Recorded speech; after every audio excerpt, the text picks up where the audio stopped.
Hello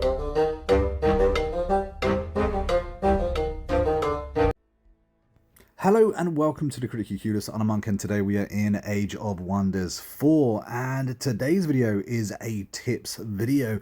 Hopefully by the end of it you would have learnt something new. All of these things that I'm talking about in today's video I believe are new. I don't believe they've been in a tips video before. However, I've released a lot of videos by now, so if I've repeated myself, let me know down in the comments. Or of course, if you have a better tip that you want to share, again, let me know down in the comments. I will pin the best comment for everyone else to see. Hopefully we can all grow as a community and help each other out. And finally, before we get stuck into this video, if you do find this video helpful or entertaining, don't forget to hit that like button and subscribe to the channel that we don't miss out on more videos just like this. Tip number one, though, is a little reminder that you don't have to stick to the city cap that your faction has. So, for instance, as you can see, I currently have 6 out of 4. In other words, my faction's allowed 4 cities, but I actually have 6, and we're running pretty well. I'm in the pluses of everything, not in any negates.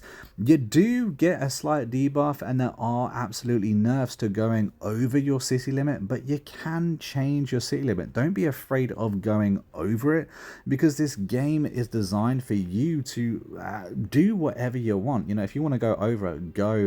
There are going to be penalties for that, although within your empire progression you can change this and you can actually increase your cap size.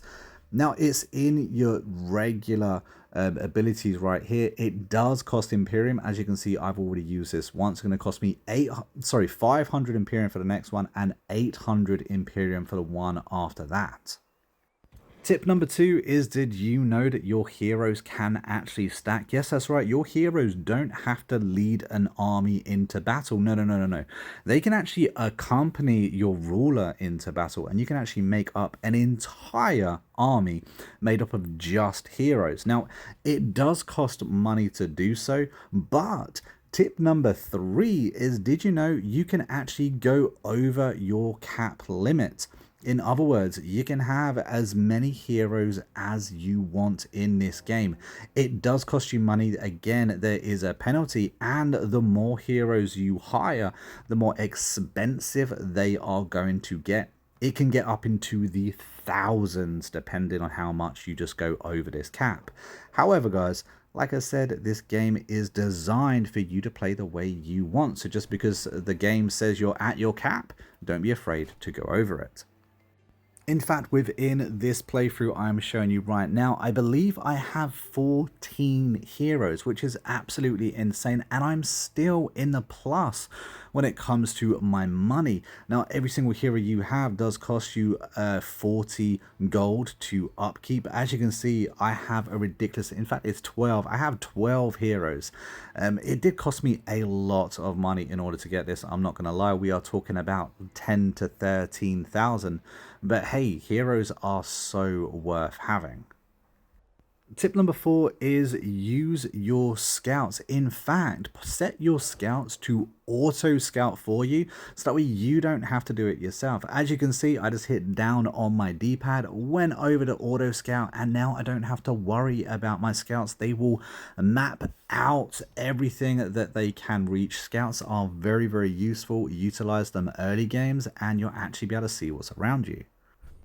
Tip number 5 is that, did you know that you can actually interchange provinces? Yes, that's right. If one of your cities happens to have a province that you would like to be part of a neighboring city, you can simply change that province to that other city. In fact, there is a very handy perk that actually allows you to spawn a unit every time you do this, and yes, that can be an exploit, and it's extremely strong.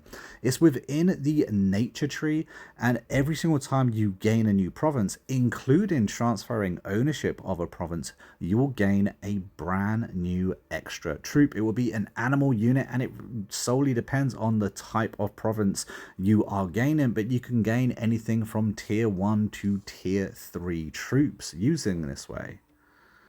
And this can come in absolute clutch if, for instance, you happen to have had a fatality and lost a lot of troops. Tip number 6 is, did you know within a magic victory, you are going to have to fight and beat 4 different waves of enemy. Those waves of enemy are going to have around 2,000 power, and they will attack your seed locations. So bunching up your 3 seed buildings is a great idea. You can do this using the transfer provinces, just to kind of be able to build them close to each other. Also means you're going to be able to defend them better. But yeah, 4 battles is what you're going to have to defend in order to reach that magic victory. But of course, that isn't including any of the AI that may be attacking you or not. That's just going to be what the game actually spawns at you. Tip number 7 is about your tomes. The tomes are incredibly important within this game. Some of them can shape your actual race, your faction that you have created, much like Spawnkin or, of course, Steelskin. These two are race transformations, and they will buff your race or whichever race you choose to use them on. Obviously, you can have multiple races within your empire. But did you know that you can actually get these for your cities as well? Amplify Minds is actually one of my favorite tombs. You can find it within the Astral Affinity, and this will increase your knowledge by 20, but it will also destabilize your city as well. And then you have this bad boy that will actually take the mana that your city is producing and turn it into gold production and food. Tip number 8, I actually found very late into my game. I've played a lot of hours in this game, and it kind of bugged me forever that I had tons and tons of old units that I'd kind of made since turn 1 that I couldn't seem to get rid of and was eating my money. Did you know that you can actually disband old units? You don't have to just send them to die, although that is an option. You can actually select whichever old unit or, kind of unit that you don't want. It doesn't matter if it's old or new. Select it down on the D-pad and then inspect that troop. And then right at the top of all of its information, there's this tiny little button which will disband that troop. Now, they are gone forever, so if you do it, just be prepared. It does come up with a warning, so you're not going to just accidentally disband that unit forever, but you can end up saving yourself a huge amount of cash by getting rid of those old troops. Tip number 9 is another one. I'm kind of embarrassed to say that it took me so long to realize, is that did you know that when it comes to ruined provinces that you don't actually have to send a troop over to that ruined province? You can just click on the ruined province and fix it up. Of course, it does take time, but the point is you don't actually have to send a troop to do that. I honestly spent a very long time sending a troop, sometimes for turns, around my field, trying to fix all of my provinces that were in ruins. And that is all I have for you within this tips video. Hopefully you found at least one of them entertaining, or, you learnt something new. If you did, let me know down in the comments if you have your own tips that you would like to share. Again, let me know down in the comments, and a reminder that I will pin the very best tip left by one of you viewers. I do actually have 2 other tip videos as well. Maybe check them out. Some of these tips are both for beginners or for, advanced players. This game is a big game. This is a 4x strategy game, and the more we play it, the more we are gonna learn and grow together. But until next time, I've been a monk, we've been a Critically Clueless, and I will see you in the next video real soon. Until then, take it easy and happy gaming.